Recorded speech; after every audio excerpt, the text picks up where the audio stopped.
He's going to have to ride public transport when you're done with him. They won't let him drive. You're going to fuck him up so bad.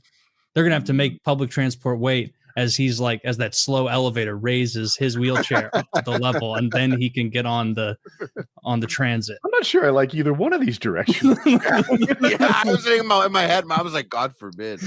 You're going to cripple him. He's going to be giving speeches through a speaking spell to middle schoolers when you're done talking about motivation. Nah, he'll have Harley put him down. It'll be just like $1 Million Baby. You'll have to kill him in the hospital. He'll be like, do it. How does your confidence impact your performance? How much does my confidence impact my performance? Yes. The thing is, on the night of fights, always, I become actually unintentionally a different person. Like I tap into like when I grew up, I played football for 15 years, so I was really like aggressive and everything. But that's not my soul. My soul isn't that guy. So that's been gone for a long time. But then when it's like game day, I tap into him a little bit. But the problem is those are my old stats. Like I did a starting character as a warrior, but then I put everything into being a bard. So now I'm fully a bard with some leftover like barbarian stats. I'm loving this. And then when I get in the ring, it's actually a lot of the bard stuff that kicks in. And I'm like, I don't need this right now, dude. I'm not trying to be gay in the ring right now. Put the ukulele down. Yeah, literally. I'm like, my brain is like, do a spin. Spin for the crowd.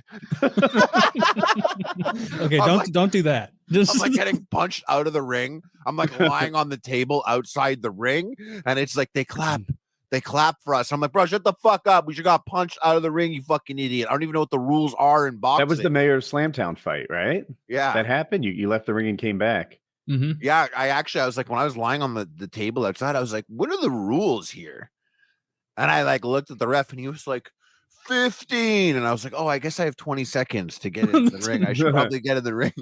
Well, now you know you can take little 20-second like adventures out of the ring. Yeah, if you want to spin for the crowd, dude.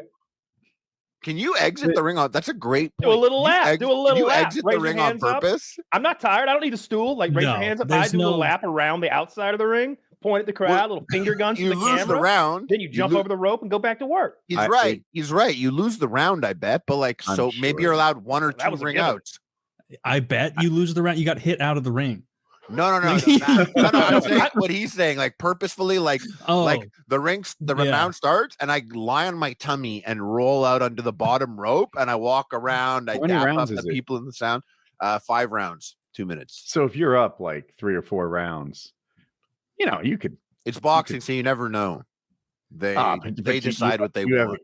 You have a vibe for how it's going. Yeah. I mean, I've seen some boxing matches where I had a vibe for how it was going, and then it just went the complete other way with the judges, and I'm like, oh, it is like what's the word? Like it is like a fixed sport. Like it is like it's an easy to fix sport. Yeah. Well, because there's like you have 3 guys that are like, that's my feelings.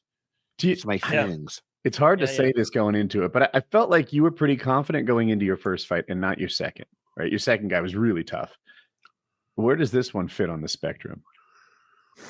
And that's something that I'm trusting on the day of the fight, the second fight, I was very confident in the locker room. Okay. Like I was like so ready.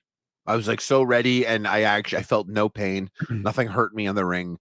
Nothing bothered me. In fact, it made me throw away the match because I was like overconfident and I was like skipping around and moving when I was like, I should have just planted my feet, taken some punches and thrown a punch back. But I was overwhelmed mentally because deep down I'm gay. When you were out of the ring, did you know, like, were you still confident or not anymore? What made you get back in? I was like, yo, I just had a gamer moment. I'm like, this is crazy. I should play this up. And I literally played it up. Like I was literally like consciously like. Yeah, that was the bard. The bard came to the surface and saved you from that. Yeah, he was like, performance time. I was like, what abilities do I have right now? He's like, spin. That was good. Use your bonus action to get back in the ring. I would have crouched and tried to stealth out of that one. Yeah, I hid under the ring. Like, this isn't my night. Maybe no one saw me get under here. Yeah, retreat. Imagine I got punched out and I just ran out of the ring. Dude, That would have that's been really the funny. temptation. No, but that would have like- been really funny if I bolted to the locker room. Yeah. Yes. Like, that and would I be left super and I funny. abandoned the whole show. That would be so great. People would People were tease like, you "Why'd about you that." do that?" I'm like, "Because it's funny." See that? Things were hurt. A thing that I really admire in fighters is the courage that it takes to do it, right? Everyone thinks they will. Bro, it's super scary to know that you have a fight looming. And oh my gosh, you must have those butterflies for like weeks leading up to the fight. It has to be a thing. And then you're in the fight. It's not going your way. You find yourself literally outside the ring. And then something in you said, you know what? I didn't hear no bell. And you go back. I'm like, fuck, dude's a gamer. It was the I money. was like, take it from Well, the the kid. money called to me. Like everything's all dizzy. I But it's forgot thing. he's Jewish. That's the source of their courage. Yeah, it's not Mickey. It's not Mickey. It's like it's a lot of money, Harley. You gotta get up. Get up, Harley. That's funny. I got for that entire we didn't endeavor. say, It was we probably should say, who are you fighting this time and when are you fighting them? LA Beast, June 28th in Tampa. And he posted on his TikTok videos of him punching the heavy bags. And he's like, it's like his 8th day boxing, and he's punching the heavy bag. And I'm like, oh, I could see how strong he is. He's much scarier of an opponent to me than the mayor of Slamtown. He's a much stronger guy. He like bench presses like 450 pounds. He's sonically powerful. Like he learned to break champagne flutes with his voice. Like he can scream. I know it won't, but just to think that like that's like the kind of lungs he's got. He did a YouTube video where he walked for 24 hours. That's retarded. Is he? He's 6'1". Are you guys in the same weight class? Like anything over 200 is heavyweight. Okay. So it's like when people are like, how tall is he? Oh, so you have that. I'm like, oh yeah, that's true. I have my weak arm to defend me and keep him at bay. My weakest arm fully extended to prevent him from coming in here. This guy. And he ate cactus with the spines still on it. Like blood on it. Yeah, blood all in his mouth.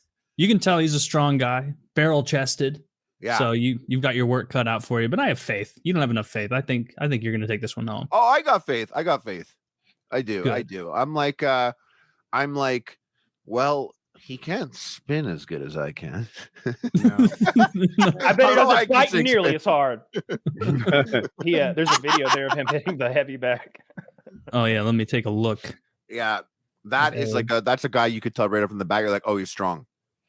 Yeah, he's big too. He's heavy. He's carrying a lot of weight, but I don't think it's going to matter too much. It's not, Well, that'll be interesting. I'll definitely watch. How do we watch? What's the best way to watch? How would you prefer people to watch? You go to thecreatorclash.com and you can get tickets to it, to the pay-per-view. You could buy it there. You could buy tickets to the event. If any of you guys are any of you three, if you are in Tampa on June 28th, I'll get you into the event physically, 100%.